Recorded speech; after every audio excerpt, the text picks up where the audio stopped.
জীবন ব্যবস্থা বিশ্বাস করে এবার আমি এতক্ষণ যুক্তির কথা বলেছি, এতক্ষণ যুক্তির কথা বলেছি, এতক্ষণ তর্কের কথা বলেছি। এই তর্ক, এই যুক্তি, এই শিক্ষা যাদের কান দিয়ে না উঠবে, যারা ব্যবস্থা না করবে, এবার পরিষ্কার আমাদের কাছে আমাদের আন্তরিকতার ভাষা হবে মুসলমানদের বাংলাদেশ,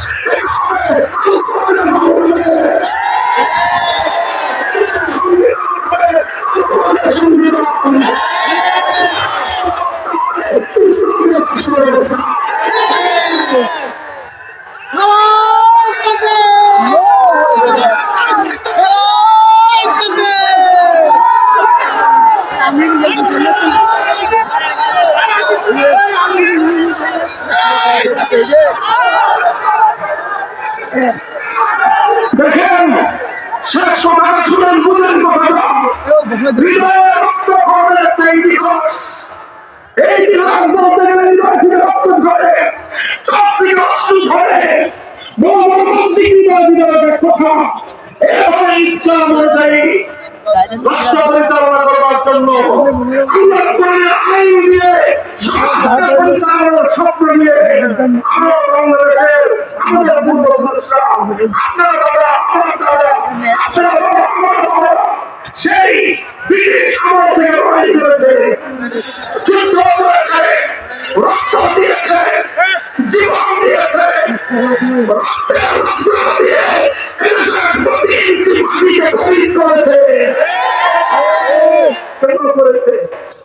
এই ভারতের গোলামি করার জন্য, ভারতের সেবা শোনার জন্য 1947 সালে বাড়ির কাছে দিল্লিকে আমরা লাঠি মেরেছি। বাংলাদেশের চতুর্পাশে এই ভারতকে আমরা তালাক দিয়েছি, দিল্লিকে আমরা দিয়েছি।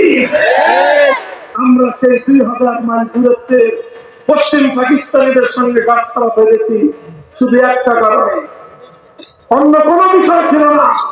ওদের সঙ্গে আমাদের আলাদা কোনো পিরিত ছিল না। একটা বিষয় ছিল আমাদের পূর্বপুরুষের দীর্ঘদিনের কামনা, দীর্ঘদিনের অন্তরের তামান্না, হৃদয়ের তামান্না।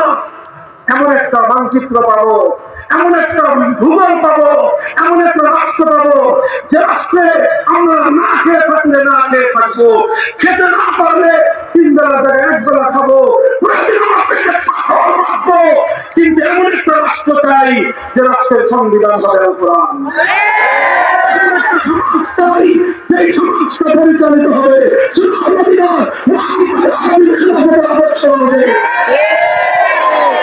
এই জন্যই আমরা 47 সালে ওদেরকে তালাক দিচ্ছি। এরপরে তার কোনদিন তোমাদের সঙ্গে আমাদের সংসার করার কথা হয়নি, কিন্তু 71-এর স্বাধীনতার পরে এই ভারতের প্রধানমন্ত্রী শ্রীমতী ইন্দিরা গান্ধী খুব চাতুর্যের সাথে শেখ মুজিবুর রহমান সাহেবকে বোকা বানিয়েছে। অথবা তিনি বুঝে হোক না বুঝে হোক, আমি ভালো বললাম যে না বুঝে করেছেন, বোকামি করেছেন। আর যদি বলেন যে না আমাদের নেতা না বুঝে করেন না বুঝে করেছেন, তাহলে বলবো বুঝে শুনে দেশটা বিক্রি করেছেন। এখন আপনারাই সিদ্ধান্ত নেন, বুঝে করেছেন না বুঝে করেছেন। না বুঝে করলে বোকা হয়েছেন, বুঝে করলে গাদ্দারি করেছেন। 1971 সালে মুক্তিযুদ্ধের আগে বাংলাদেশের কোনদিন ধর্মনিরপেক্ষতার কথা বলা হয় না, বরং বলা হয়েছে সম্পূর্ণ বিপরীত কথা। 70-এর জাতীয় নির্বাচনের আগে এই শেখ মুজিবুর রহমান সাহেব, এই আওয়ামী লীগ, এই নৌকা মার্কা জাতীয় ইশতেহার, নির্বাচনী ইশতেহার দেয়, দেয় কি দেয় না? 70-এর আওয়ামী লীগের নির্বাচনী ম্যানিফেস্টোতে কি ছিল? চ্যালেঞ্জ করলাম, আমি 70-এর জন্মগ্রহণ করি নাই, ইতিহাস পড়েছি, ইতিহাস পাতায় আছে। চ্যালেঞ্জ করলাম, 70-এর আওয়ামী লীগের নির্বাচনী ইশতেহারে কথা ছিল পরিষ্কার, বিজয়ী হতে পারলে কোরআন সুন্নাহ বিরোধী কোন আইন করবেন না। বলবেন হুজুর সেই ইশতেহার তো 5ই আগস্ট অফিস চালায় দিচ্ছে, ওই ইশতেহার এখন নাই, অফিস চালাইছে, সুদা তদন্ত আছে, শ্বশুরবাড়ি সুদা তদন্ত, কিন্তু ওনাদের হাফার শ্বশুরবাড়ি ওটা ডক্টর ওয়াজেদ মিয়ার বাড়ি। ওয়াজেদ মিয়ার ডাক নাম ছিল সুদা মিয়া, এই জন্য সুদা কদম করে ধানমন্ডির বাড়ি আছে এখন আমাদের। ওই বাড়িতে তো কেউ আক্রমণ চালায় নাই। 32 নম্বরও গেছে পাবলিক, কিন্তু শ্বশুর বাড়ি কেউ চিনতে পারে না। আছে তো ওখানে আপনাদের 70 নির্বাচনের ইশতেহারের কপি আছে না? যদি বলেন যে নাই, বাংলাদেশের স্বাধীনতার ইতিহাসের দলিল ঘরে ঘরে সংরক্ষিত আছে। 70 নির্বাচনে আপনারা এই ওয়াদা করেছিলেন, চ্যালেঞ্জ করলাম। আমার এই কথা যদি ভুল প্রমাণিত হয়, লাখো মানুষের মধ্যে বলতেছি, আর কোনদিন মাইকে বাংলা কথা বলবে না। তোমরা নির্বাচন ইশতেহার দিয়েছিল, অঙ্গীকার করেছিল কোরআন সুন্নাহর বিরুদ্ধে আইন করবে না। এদেশের মানুষ তোমাদের মতামতকে চিহ্ন ছিল, পাশে এমন ভাবে করছে, নিরন্তর সংখ্যাগরিষ্ঠতা পেয়েছো। ওরা ক্ষমতা দেয় নাই, 9 মাসের মুক্তিযুদ্ধ করতে হয়েছে। 71-এর 16 ডিসেম্বর দেশটা স্বাধীন হয়েছে। তারপরে এই 16 ডিসেম্বর পর্যন্ত 9 মাস শেখ মুজিবুর রহমান সাহেব ছিলেন না, পশ্চিম পাকিস্তানে ছিলেন। ওনারা বলেন যে উনি সেখানে গ্রেফতার ছিলেন, বন্দী ছিলেন, এবং অনেকে বলেন তিনি সেখানে আপ্যায়িত হয়েছে। সেটা যাই হোক, বন্দীও ছিলেন, আপ্যায়ন করেছে না। তারপরে 16 ডিসেম্বরের পরে মুক্তি পেয়ে লন্ডন গেছেন। শ্রীমতী ইন্দিরা গান্ধীর সঙ্গে ওনার সাক্ষাৎ হয়েছে। আসার সময় ইন্দিরা গান্ধী ওনার মুজিব পদের পকেটে সিলকুট ধরা দিয়েছে, আর বলে দিয়েছে বাংলাদেশে যাও, এমন একটা সংবিধান দিবা যেই সংবিধানের মাধ্যমে চিরদিনের জন্য তোমার বাংলাদেশ হবে ভারতের গোলাম। এই 72-এর সংবিধানটা 71-এর চেতনাকে ধ্বংস করার সংবিধান। 72-এর সংবিধান বাংলাদেশকে ভারতের গোলাম বানানোর সংবিধান। 72-এর সংবিধান মুক্তিযুদ্ধের চেতনাকে হত্যা করার সংবিধান। আর এই 50 বছর ধরে বাংলাদেশের মানুষকে 71 বলে বলে 72-এর গাদাল চেতনা পাওয়া হয়েছে। আর এইভাবেই গাদাল চেতনায় চিন্তিত হয়ে এই ওনারা গোটা বাংলাদেশকে দূষিত করেছে। বর্তমান প্রজন্ম আলহামদুলিল্লাহ যথেষ্ট সচেতন। এরা এখন ভেজালের ব্যাপারে সচেতন। নির্ভেজাল জিনিস তারা খায় না এখন তারা সত্যিকার 71-এর চেতনাকে উদ্ঘাটন করেছে। 71-এর চেতনাকে উদ্ঘাটন করে মূর্তি সংস্কৃতি মসজিদের নগর থেকে বুড়িগঙ্গা ভাসিয়ে দিয়েছে। টেকনাফ থেকে তেঁতুলিয়ায় মুসলমানদের জনপদের কোন জাতীয় স্থাপনায় আর কোন মূর্তি নাই। ইনশাআল্লাহ বাংলার মাটিতে আর কোনদিন মূর্তি সংস্কৃতি আসতে হবে না।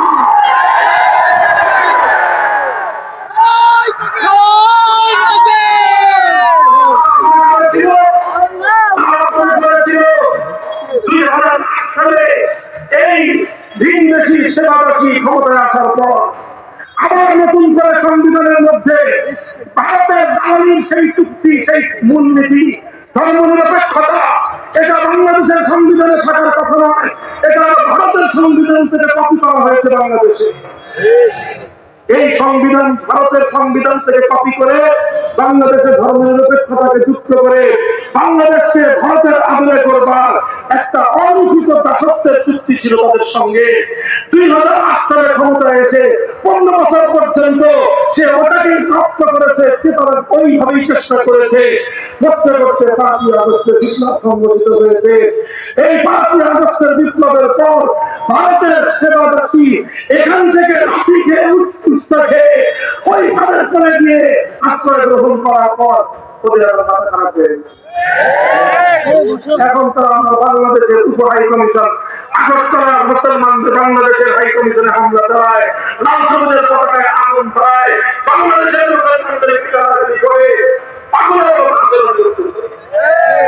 15 বছর পর্যন্ত বুকের করার চেষ্টা করেছ। 15 বছরের কথা আমরা বহু আগে থেকেই বলেছিলাম, বাংলাদেশকে যদি স্বাধীন স্বনির্ভর আত্মমর্যাদাপূর্ণ জাতি হিসেবে মাথা উঁচু করে দেওয়াতে হয়, সীমান্তের অপর প্রান্তে প্রভুদেরকে তাদেরকে নরম করা ছাড়া তাদের সঙ্গে অধিকার নিয়ে কথা বলতে হবে, দাবি নিয়ে কথা বলতে হবে। আমাদের কথাগুলো অনেকের কাছেই এতদিন ভালো লাগতো না, তবে আলহামদুলিল্লাহ এখন সকলের কান দিয়ে পানি ঢুকেছে। এই গত 3 দিন আগে সরকার প্রধান মাননীয় প্রধান উপদেষ্টা সারা দেশের সব ধরনের সকল রাজনৈতিক দলগুলোকে ডাকছেন, সব ধর্ম নেতাদেরকে ডেকেছেন, সবাইকে ডেকে এখন বলছেন এই যে আধিপত্যবাদী আচরণ, বাংলাদেশের আত্মমর্যাদাকে ক্ষুণ্ণ করবার যে আগ্রাসী মনোভাব পার্শ্ববর্তী রাষ্ট্রের, এর বিরুদ্ধে গোটা বাংলাদেশকে ঐক্যবদ্ধ হতে হবে।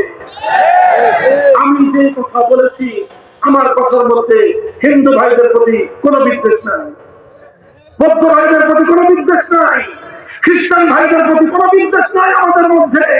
আমি শুরুতেই ভাই বলে সম্বোধন করেছি, শেষেও ভাই বলে সম্বোধন করে শুধু এতটুকু বলেছি, রিয়ালিটি মেনে নাও। এই কথাটুকু শুধু বলেছি, রিয়ালিটি তোমার ধর্মের রাজনীতি নাই, আমার ধর্মের রাজনীতি আছে, শুধু এই কথাটুকু মেনে নাও। সুতরাং তোমার ধর্মের কাছে রাজনৈতিক সমস্যার সমাধান নাই, আমার ধর্ম অনুযায়ী এই পৃথিবীর সর্বশ্রেষ্ঠ রাজনৈতিক সমাধান আমার ধর্মের কাছে আছে। সুতরাং তোমার কাছে যেটা নাই সেটা তুমি আমার কাছ থেকে নাও ভাই। তোমার বাড়িতে নুন না থাকলে তুমি আমার বাড়ি থেকে নাও, আমার বাড়িতে দুধ না থাকলে আমি তোমার বাড়ি থেকে দুধ নেই, আমার বাড়িতে ভাত রান্না না হলে আমি তোমার বাড়ি থেকে ভাত নেই, আমার বাড়িতে তরকারি না থাকলে তোমার বাড়ি থেকে তরকারি নেই, তোমার বাড়িতে রুটি না থাকলে তুমি আমার বাড়ি থেকে রুটি নাও। তোমার কাছে রাজনৈতিক আদর্শ নাই, আমার কাছে রাজনৈতিক আদর্শ আছে, তুমি আমার রাজনৈতিক আদর্শ নাও। তোমার কাছে অর্থনীতির সমস্যার সমাধান নাই, আমার কাছে অর্থনীতির সমস্যার সমাধান আছে, তুমি আমার কাছ থেকে অর্থনীতির সমস্যার সমাধান নাও। তোমার ব্যবসায় টাকার প্রয়োজন হলে তুমি মুসলমানের কাছ থেকে লোন করো, তুমি আমার কাছ থেকে ইসলামী অর্থনীতি, ইসলামী রাজনীতি কথা বলবো। কোন ধরনের চিন্তায় দিতে হবে না। আনলিমিটেড টাইম তোমাদেরকে আমরা প্রোভাইড করবো, নিরাপত্তা দিব, অধিকার দিব, ইসলাম তোমাকে যেই অধিকার দিবে ধর্ম নিরপেক্ষতাবাদীরা সেই অধিকার তোমাকে দিতে পারবে না। তোমার সঙ্গে ধোঁকাবাজি করবে, প্রতারণা করবে, কারণ ধর্ম নিরপেক্ষতার মূল বুনিয়াদ ধোঁকাবাজির উপর, মুনাফিকের উপর, ইসলামকে দমায় রাখবো ধর্মের চেতনার উপর। সুতরাং এই কথাটা এখন পরিষ্কার, এই যে ভারতীয় সেবা দাসত্বের মূল যে গোলামীর চুক্তি, মূল যে গোলামীর ধারা, সেটা হল ধর্ম নিরপেক্ষতাবাদ।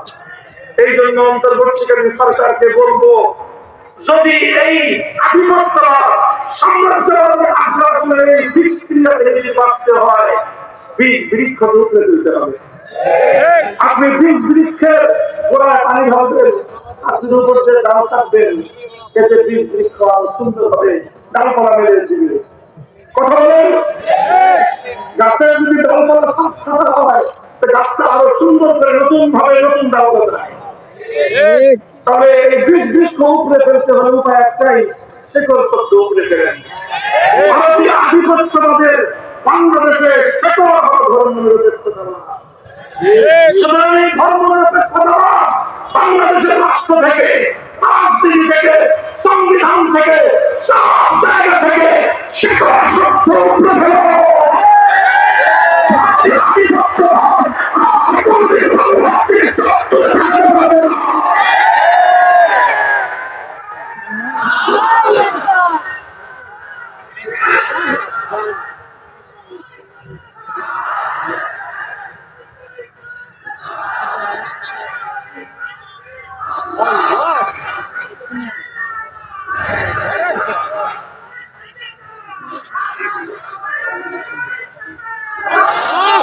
আমরা বলতে চাই, বর্তমানে বাংলাদেশে একটা গুরুত্বপূর্ণ এজেন্ডা হলো ভারতীয় আধিপত্যবাদ উঠে যাওয়া। এই ব্যাপারে আমাদের পরিষ্কার প্রস্তাবনা আমরা করে তুলেছি। এবার ঐক্যবদ্ধ হয়েছি, এবার বিষ বৃক্ষের শেকড়টা উপরে ফেলেন, দেখবেন আর কোনো আধিপত্যবাদ বাংলাদেশে আসবে না। দুই নম্বর, আমাদের বর্তমান জাতীয় ইস্যু হলো সংবিধান সংস্থা। এই সংবিধান অনেক কাটাছেড়া হয়েছে, অনেক ভাবপালাদি করেছে, অনেক কিছু হয়েছে। বাংলাদেশের মানুষের ৭ বছরের চেতনাকে হত্যা করা হয়েছে ৭২-এর সংবিধানের মাধ্যমে, ৭১-এর চেতনাকে ধ্বংস করা হয়েছে ৭২-এর সংবিধানের মাধ্যমে।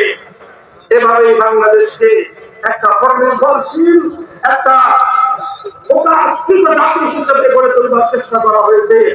এখন বাংলাদেশের আগস্ট বিপ্লব পরবর্তী সময়ে আমাদের স্পষ্ট কথা, একটা সাজেশন আমরা দিয়ে যাই, সংবিধান সংস্কারের সময় একটা কথা সংযুক্ত হতে হবে।